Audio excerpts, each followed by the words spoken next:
fresh out the box. Fresh California plums. Welcome to another episode of Fresh Film Fridays, the podcast where two dudes pick the newest films, streaming or in theaters, and discuss them. Today we're talking about 2022's Beavis and Butthead Do the Universe, which was directed by John Rice and Albert Calleros. I am your co-host, Alec. I'm Justin. I have a feeling you didn't like this movie, Justin. I'm just going to go right out and say it. No, it was enjoyable. I just feel like dumber watching it. That's the point. That's the whole point. I feel like I need to watch a couple documentaries or something. Yeah, to like balance it out, like listen to some like Neil deGrasse Tyson or something. Yeah. Yeah. I mean, it is very stupid. There's no way around it. Like, it's one of the most immature things that's ever been created. But that's the point. You know, like, you're just supposed to shut your brain off and watch these two idiots and watch the shit unfold around them. What is your experience with Beavis and Butthead before this film, though? I mean, I definitely used to watch it in high school on MTV. And I remember maybe even like middle school. I remember watching it when I was really young and just being like, wow, this is pretty dumb. Even as a kid. Yeah. Yeah, I felt the same way, dude. You know, this came out in 92, the first TV show. So it's been on for 20 years or 30 years now. Jesus. And Eric used to love it. You know, Eric would always do the impressions and he would always show me the cartoons. He had the VHSs and stuff. And I always thought it was funny, but I was like, more of a South Park, Simpsons, Family Guy kind of guy. Beavis and Butthead was always just like it kind of, I don't know, like if you agree with this, but like it kind of felt like in the late 80s, early 90s, we had like Bill and Ted, Beavis and Butthead, Wayne and Garth from Wayne's World. There was all these like duos of like stupid stoners kind of. You know what I'm talking about? Yeah, like the cool thing back then was to just be like a moron. Right. And like that's completely changed to like cynical, sarcastic asshole. Like that's kind of like what people are nowadays. But there's something so refreshing about that like time of just like stupidity and like so unbelievably stupid that it's funny because it's stupid. You don't get that a lot anymore. And this was a nice like refresher to bring that back, show us, almost like make us laugh at ourselves in a weird way at today's culture where, you know, we bring Beavis and Butthead into modern times and it just kind of feels like this refreshing, stupid thing from the 90s. Yeah. Have you seen the movie Idiocracy? Yes, that's Mike Judge's other movie. Yeah. Yeah. This like reminds me of that. Like, I can see someone in a basement, like, drinking butter through a straw watching this. Like, oh, it's funny. It's made for the people in Idiocracy. I mean, I laughed. There were definitely parts where I laughed. But this got a 7.2 on IMDb. Wow. And I scrolled down a little bit. First of all, I did not know that Mike Judge did both voices. And Hank Hill. Yes. But I scrolled down a bit on IMDb. It's funny because last week we did The Unbearable Weight of Massive Truth, and Gone in 60 Seconds, like as a different movie review, popped up on the page, and I got like a 6.8. I'm like, how did this do better? I mean, that movie's been out for a lot longer, so there's more time for people to review it. But also, I think people are just kind of looking at this in a different realm. You know, they're like, this is a cartoon. It's stupid. Like Gone in 60 Seconds was like a remake. You're expecting something. I don't think anybody expected this to be good, and they were surprised. So I think that's why the reviews are so good. Yeah, I mean, people love it. There's so many 10 out of 10s. Like, just they love the nostalgia. Yeah. Yeah, it was definitely funny. I struggled a bit with it until they went through the black hole. Just because, I don't know, like the first like 10 to 15 minutes were a bit slow. I mean, the whole like them getting there was cool, like going to the space camp. I don't know, I mean, obviously you can't put any thought into this movie at all, but like they went to space camp as a punishment. And then after the first day there, these are kids in high school. And the captain was like, let's bring them into space. Yeah, dude, it's supposed to be dumb. But really quick, let's just give a very brief overview of the film. So, starts in 1998. Beavis and Butthead are just idiots at school, kicking each other in the nuts, having fun. There's a science fair that's going on. Beavis and Butthead ruin it. They light the school on fire, and their punishment is to go to space camp instead of jail because the judge feels he saw an episode of Touched by an Angel, and he figures out that it's society's fault, not Beavis and Butthead's fault. So they go to the Space Academy. In 1998, they are childish, and they basically use this rocket to like penetrate this other thing. And the astronauts see them doing it. They're like, my God, they're amazing. And basically, this is what I love about this movie so much. It's just all misunderstandings. It's like the female lead captain of the NASA space program or whatever. She's like, do you want to do this with me for real in space? They're so stupid. They think that means, do you want to have sex with me in space? So this whole movie is about them thinking they're going to get laid and trying to do all this stuff.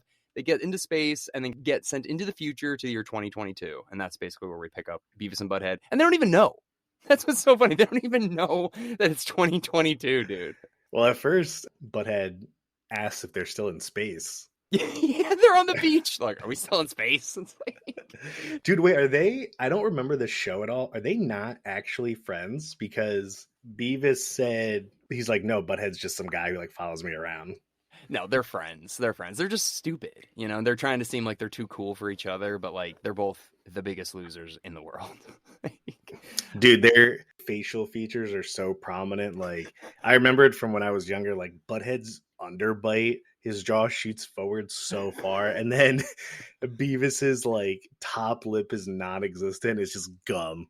You're confusing them. Butthead's that one. He's the one with Oh, the... yeah. Right. Yeah. Well, I remember my dad got me a CD of Beavis and Butthead when I was like 10 maybe, or even younger. You remember that band Anthrax from like the 90s? Yeah. So it's like Anthrax is on the CD and they're talking to Beavis and Butthead's just like, oh, I love you guys. Like, you guys are awesome. And the guys from Anthrax are like, why don't you have any hair on the side of your head? And he's like, I thought it looked cool. And he's like, I think you look like a fucking asshole. And they'll start laughing. I just remember, like, and that's all I see now when I look at Butthead is that he has no hair on the side of his head. And he admits to shaving it. Like, he consciously shaved off all the hair on the side of his head. I don't know why that always stuck out to me. But yeah, they both look insane. And I love their shirts, the Megadeth and the AC/DC shirt. Yeah, actually, so the second they land in 2022, they see a sign. And it says like, whatever, the festival 2022 or whatever on the beach. And that's the chance where they can figure out what year they're in. And they're like, do you see that number up there? And you think like, oh, nice. They're going to figure out they're in 2022. And it just says 69th annual. And they're like laughing about that. So they genuinely have no idea what the hell's going on. Well, the best part about that scene was they see the 2022 and Beavis goes, what is that? A 2 and then an O. And then the camera zooms into the other 2, and he's like, I've never seen that number before. He just fucking read it. Just so dumb. And then this is the other thing that kind of... So basically, the CIA are hunting down Beavis and Butthead because they think they're like aliens from another world. They catch them on some scanner that they came through a portal. And then the space captain from 1998, who ends up killing Beavis and Butthead so they can get home, she becomes governor of Texas, and she's trying to find them because she believes they've come to the future to kill her. So she's trying to stop them. The CIA is trying to stop them. Everyone's trying to stop Beavis and Butthead. Yeah. But she also thinks that they're going to tell people she tried to kill them and like ruin her election. Right. So everybody's out to get him. But there's also these multiverse versions of Beavis and Butthead that come in, and they're like the smartest versions of Beavis and Butthead. And they're still not that smart. But they basically explain that if Beavis and Butthead don't get back to the portal within 2 days, then all universes are going to be destroyed because they ripped open, I don't know, some bullshit. But I do love when those two, you know, ethereal beings of Beavis and Butthead, they're like talking to Beavis about it, telling them how important this all is, and then they leave. And Beavis is like, what'd that guy say? It's like, I don't know. It's like, I think they were British. And that's it. And then they just keep walking. It's like... Yeah, I would love to sit in on like a writing of one of these episodes because, I mean, I just want to know what the process is like. I feel like it's everybody else is the straight man in every situation. Everybody else is trying to be normal and real. And then you've just got these idiots that are going into all these different situations. And then whatever the normal people say, if it's like, well, you need, like, that's too long, that's too hard or whatever, they just laugh about it. I mean, the movie opened with them at the science fair in high school, and Butthead was just like kicking Beavis in the dick like 20 times. Yeah. Like just over and over. And then when they had that like football kicker stand thing and he wound it up, I was like, oh my God. It's so stupid. I mean, it's like you have to go in there knowing it's dumb. I think honestly, though, my favorite part of the entire movie is the Siri stuff. Yeah, I wrote that down as one of my favorite parts. I was laughing. Like, I've watched this movie twice. I saw it like the day it came out, and then I watched it last night again. I can't stop laughing when Beavis is talking to it, and it's like, oh, we're here to score. And it's just like, the score of Alabama Notre Dame is 16-20. And he's just like, okay. And when he says, she's like, I don't understand Butthead. He's like, I don't either. And he like freaks out. I mean, it's funny because this is their first experience with cell phones, and like Siri does kind of talk to you if you just say random things. It says random things back. Right. And like, they don't question that. They're not like, what is this thing? Like, oh no, they think it's Serena. They think it's the girl. So. Oh yeah. Right. One of the funniest lines is, I think they were going into space and Butthead said, "One giant leap for our schlongs." Like, I don't know why, but I just lost it. Oh, right before they get on the space station, and they're just like, I have something to say. This is my biggest dream ever, and I used to have to hide it from my mom every morning. And everyone's just like clapping, like, yes. He's like, not anymore though. Yeah, they would just say like wood and boner just randomly. Dude, the one that got me the hardest is like, he said like, this is it, this is the end. And he was like, end. It's like, what does that even mean? That's not even sexual. The funniest part for me though, I basically laughed through the whole scene, was when they realized they could basically purchase unlimited things with like the credit card on your cell phone. Yeah. And all they did was buy nachos. Like, oh. Every scene was nachos. They went to the grocery store to buy nachos. They bought that fancy jewelry bowl and put nachos in it. And then when they're ordering more nachos in the hotel, he says, "Can I have a side of nachos with it?" He's like, and if you skip on the cheese, I'm going to call your manager. And then you hear Beavis yelling in the background. He's like, see what I have to deal with? It's just like, dude, it's so dumb, but it's funny. It's funny. No, it was good. Yeah. I mean, Mike Judge, he did Beavis and Butthead, King of the Hill, Silicon Valley, Office Space, Idiocracy. I mean, the dude is extremely talented. Yeah, for some reason, I thought he did or had a part of Home Movies, but no. I mean, the animation style is similar, but... ton of other big actors in it. They had Gary Cole, the guy from Office Space. Yep. Nat Faxon, Chris Diamantopoulos, David Herman. It's a ton of people. Well, you know Phil Lamar, right? He's Samurai Jack and Hermes from... Oh, yeah. Yeah, he's in this. Yeah, who is he in the show? He's the flight specialist, so I think... Oh, this guy, yeah. Yeah, I think he had that one line where he's just like, you can tell other people that I, offer to kill myself. Yeah, that was funny. Yeah, dude, I almost forgot at the end... And then they trying to have sex with Serena the entire time, and she was like, "What do we have to do to like put this behind us?" And he was like, we both want to have sex with you." She was like, "Both of you?" She's like, "Okay." She was gonna do it. Oh God, I know. It's just, it's so stupid, but like I feel like we need this right now. Like in 2022, coming out of COVID, coming out of just like the political, just back and forth with Republicans and Democrats, just like constant, everybody on edge. We just need something where we can just shut our brains off and laugh at the stupidest things ever. Yeah, that's true. This was one of those movies where you didn't need to follow like what's going on politically. You could just laugh. Like, I love South Park, and every special it's going to be something funny about how like life sucks and it's unfortunate. But this is just, you could just sit there and drool and laugh. Right. And that's, I think, the whole point. Like, this and Jackass were both big successes this year. And it's kind of funny. Like, those are both about 20 years old now. Both very unbelievably stupid concepts that were successful. And it's like, fuck, I kind of miss this. And I want to know what you think. Do you think there could ever be a Wayne's World 3? I mean, Mike Myers has made a comeback in a few things. I don't know. I could see them doing like a prequel. With who? With other actors? Yeah, I don't know. I mean, they're super old. Oh now. My God, dude, Mike Myers looks very different. Well, did you see Bill and Ted, whatever it was, like Save the Music? Not the newest one. No. Yeah, neither did I. Eric and Mike saw it, and they both liked it. So, we got this. We got Beavis and Butthead. What are we doing here? I'm down for Harold and Kumar 4. Huh? Come on. I would watch Harold and Kumar. Yeah. I don't think they could pull those movies off though, because that's the thing. Beavis and Butthead, for as stupid as it is, it's still pretty tame. Like, I don't think they said fuck at all, or even shit this movie. No, probably the most risque thing they did was like the one joke on white privilege, where right, the teacher just explained what it is, and then they just said we have white privilege and started like cutting in line at food and shit. I guess I meant more like raunchy. Like it just doesn't have a lot of swears, no nudity. I don't think there's any drug use even in this movie. Like it's very like PG-13. I do want to talk about the scene you just mentioned, but you know what I mean? Like you'd think this movie would be raunchier. It's a movie. Yeah, the only drug thing they did was in prison when he swallowed all those pills. Right. But no, for like a young teen show about, people like them, they keep it at a good job of not getting like in trouble. Yeah, they do. It's just they're so stupid that like you can't get mad at them.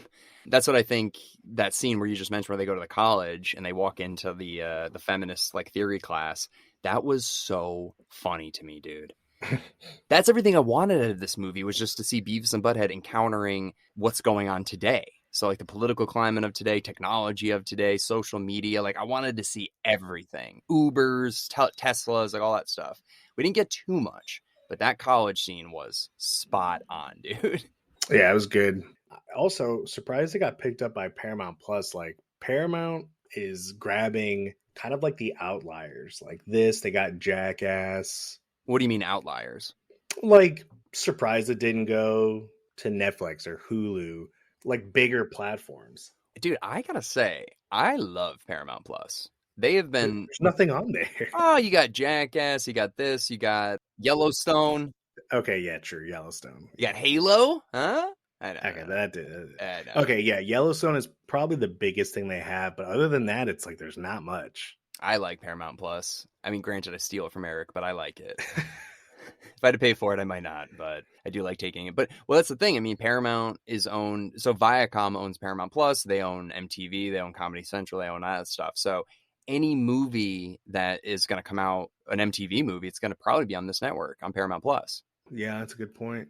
So, I mean, this was successful. Jackass was successful. I mean, I wouldn't be surprised if we start seeing a lot more. I mean, Wayne's World is Paramount. Oh, and they have all South Park, which is obviously a huge dude. Because I know we've talked about it, but South Park has hopped around a bunch because they were originally on Hulu, and then it went to HBO. Yeah, and it's funny because remember when Trey Parker and Matt Stone signed that like $1 billion deal or whatever, they made a deal. There was going to be 14 Paramount Plus movies exclusively on Paramount Plus for South Park, and then the remaining, I think it was like 6 seasons, would be on HBO Max and Comedy Central. So it's kind of strange, like you have to have multiple platforms to watch South Park if you want to, which I don't really like. Oh, they have the original Beavis and Butthead show. Wow, they have random seasons 4, 7, 8, 9, 10, and 11. Yeah, go check them because I went on it too. If you actually go to it, it's like the Mike Judge collection, volume 1, 2, 3. It's not all the episodes. It's really weird. I don't know why they did it that way. I did listen to Joe Rogan's Mike Judge episode, and he says he only owns 50% of Beavis and Butthead. So Viacom owns the other 50%, so I don't know. I'm not sure why they're doing that. But it is cool. I'm reading here that the production for this film was conducted all remotely during COVID-19 over Zoom, which is crazy. They did the entire production meeting all over Zoom. Yeah, that's the cool thing about these animated movies. Like I know South Park is a massive production, but like something like this, these actors can live all over. They could be all over the world and just go to like a professional studio for the day, bang out their lines, and they're good. Yeah, I mean, especially considering Mike Judge is basically the Trey Parker and Matt Stone and the Seth MacFarlane of Beavis and Butthead. He's creator and he's also voicing both the characters. So it's very cool. Did you see the prequel to this, Beavis and Butthead Do America? No, I don't think so. Okay, yeah. I can't really remember that one. I definitely saw it, but I just can't remember. I feel like that one's actually raunchy. So I randomly looked up the 2 1-star reviews, and one of them says, "What the heck was this supposed to be for? This movie is not funny, stupid, and not worth your time. No wonder it went straight to a streaming platform. Horrible." Dude, did anyone ever think this would be like released in movies? This is not a movie theater movie. And the other one said, "It's hard for me to comprehend why people are getting paid to make stuff like this. I mean, I have a sense of humor. I'm not a stupid man, yet this attempt at hapless idiots escaping all the troubles stacked against them has gotten so boring. The humor in this film is, of course, crude and silly. I thought it was fucking hilarious. I don't know. I mean, I think like you need to understand this is stupid. Yeah. You can't go in there thinking this is going to like change your life, or like, it's not South Park. You're not probably going to like think of things differently after seeing this. And that's okay. Like, that's the point. They're fucking idiots. And it's funny to watch them be fucking idiots. That's it. Dude, like when he went up to buy nachos, he was like, "Hey, I want some nachos, but I don't have any money." It was like, what do you think was gonna happen? Yeah, they're idiots, dude. And that's the whole thing. You're watching. I mean, we said before, you're just shutting your brain off. You're drooling. You're forgetting about COVID and the gas prices and just everything that's going on right now. And you just watch two idiots be idiots. This episode of the podcast is brought to you by Bard's Clothing. Here's the honest truth. The days of "hi, my name is" are over. We live in a virtual world, and our images are being shared on social media and professional pages every day. So with over 1,000 fabrics to choose from, Bard's Clothing is here to tell your story through clothing. Make sure the image you want people to see is the one that you're sending, because by the time you get face-to-face, their mind might already be made up. Quality clothing, all made here in America. Head on over to www.bardsclothing.com and follow them on Instagram @bardsclothing. Yeah, when people go into this thinking like, okay, this better be good. I mean, the South Park movie is fantastic. I think that the Simpsons movie is pretty good too. Family Guy, they've never done one, right? No. I don't know. What do you expect when you see a cartoon film version? Like, it's rarely good. So whoever wrote that article, I don't know, man. Like, what did you fucking expect? I wonder if kids these days, though, are gonna watch it. Like, I know we had this talk with Chippendale. Oh, yep. Like, if you're 14 right now or 16, I mean, you don't know who Beavis and Butthead is unless your parents told you about it. So are you gonna watch this? I mean, yeah, you're right. I was thinking about that too. I mean, if the show started in 1992, I mean, I'm assuming this is for like 13-year-olds in 1992. So even you and I are a little bit young for Beavis and Butthead. I mean, I've always been drawn to things that were older than us, but Beavis and Butthead was, they were, by the time we were like really cognizant of things, it was almost done. It ended in 98. Yeah, I mean, it had to have been reruns on MTV that I was watching. Yeah, for sure. And then there's Daria. Do you remember that show? No. Okay, so she's a character that was a spin-off of Beavis and Butthead, so that was like a 4-season show as well. Yeah, I mean, I don't know. I don't really know who this is for. Is it for people about our age, a little bit older, and are they going to be enough? Because you're right. I don't think kids in high school or middle school are going to be running to see this. It has to be for like us and then the people who were teens in the early 90s. But even then, like, they might be too old. Like, if you're mid 40s right now, if you're like 43, are you going to watch this? I mean, are you going to watch South Park in 10 years? Yeah. So, yeah. I mean, granted, Beavis and Butthead hasn't been on for the entire time like South Park has, but it's funny, man. It's so weird. Like, I don't want to suck South Park's dick too hard right now, but like, I cannot think of any other show that's been on for 20 years straight that really, a couple episodes are like, that was okay, but like has remained consistently strong. I mean, Simpsons couldn't do it. Family Guy can't do it. Beavis and Butthead couldn't do it. I mean, maybe Rick and Morty will pull it off, but like, there's no other show that's remained so consistently amazing after 20 plus years. I mean, The Office, Friends, Seinfeld, all these shows that people are like, these are the greatest comedies of all time. They fall apart after like 8 seasons. Every one of them. And South Park and I'm biased, but like, I love South Park. Yeah. That's it. Well, what would you give it out of 10? Well, of all that, you don't have anything? I mean, most shows don't even make it to 15, 20 seasons. Yeah. It's easier to do it with animated shows. I mean, what did Futurama did like, what, 10, I think? Barely, and it got canceled like twice. It's coming back again. Aqua Teen did a bunch, but you got to have a special humor for Aqua Teen. Yeah. I don't know. I mean, Saturday Night Live's been on for a long time, but it's like, it's had its lulls. The Simpsons is borderline unwatchable now. Anyways, I think South Park's just a masterpiece. Keep doing what you're doing, Trey and Matt. I love you guys. But what would I give it? Yeah, out of 10. I'm going 7. I think this is, it's okay. A refreshing. It's not amazing. Go in there with low expectations and you're going to have a good time. What about you? Yeah, I'd say 7's good. Yeah. I mean, I literally like nothing. I went in with nothing and it was just still entertaining. So would you have heard of this movie if I didn't tell you about it? No, dude, I didn't even know they came out with a new one. So like, I don't know if the marketing wasn't there or, I mean, I don't actively go into Paramount Plus unless I'm trying to find something that's on there. Yeah. So I had no clue. Yeah, I was on CNN and randomly it was like Beavis and Butthead, a refreshing, splash from the past. And I was like, what? And I clicked on it, and then it's like I saw it was today, the day that it came out. I've been telling everybody to watch this movie. So I don't know. If you're older like us, it's refreshing. It's just refreshing. Yeah. Anyways, you got any last minute thoughts? No, I mean, I think they should bring it back for a season, see how it does. I think they are. I think that's the plan. It did come back in 2011 and it got canceled, and I think they're bringing it back. So, I mean, this movie did well, so clearly, there's interest. So we will see. All right. Well, everybody, thank you very much for listening in to our discussion on Beavis and Butthead Do the Universe. If you haven't had a chance yet, we released our episode on Freddy vs. Jason that came out on Monday, and we have The Exorcism of Emily Rose coming out this upcoming Monday. Also, Obi-Wan Kenobi, the entire series. You can find our review on that as well. All right, everybody, thank you very much, and have a great week.